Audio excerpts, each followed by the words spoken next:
తలుపులమ్మ తల్లి నిజంగానే చాలా శక్తివంతమైన తల్లి అండి. ఈ కథ వింటే మీరు చెప్తారు. ఈ ఆలయం తుని దగ్గర కొండల్లో ఉంది. అమ్మవారి మహిమకు ఒక ఉదాహరణ ఈ కథ చెప్తూ ఉంటారు.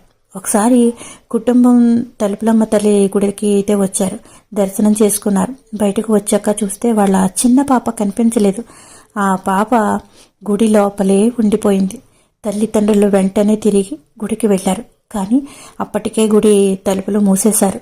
సాయంత్రం 6 కాగానే తలుపులు మూయడం అక్కడ ఆచారం. ఎందుకంటే రాత్రివేళ అమ్మవారు గుడిలో సంచరిస్తూ ఉంటుందంటారు.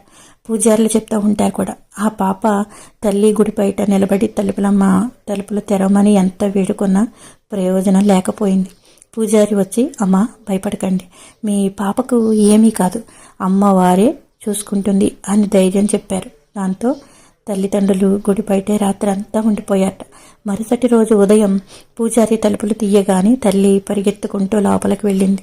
గుడి లోపల ఆ పాప ఒక చోట ప్రశాంతంగా పడుకొని ఉందిట.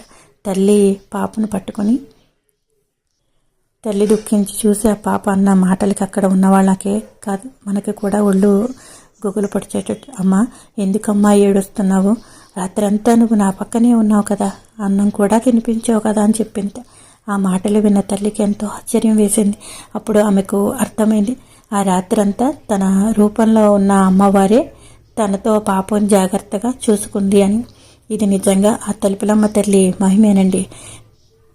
ఇది నిజంగా జరిగిన స్టోరీయే నేను చెప్పాను. ఈ వీడియో కనుక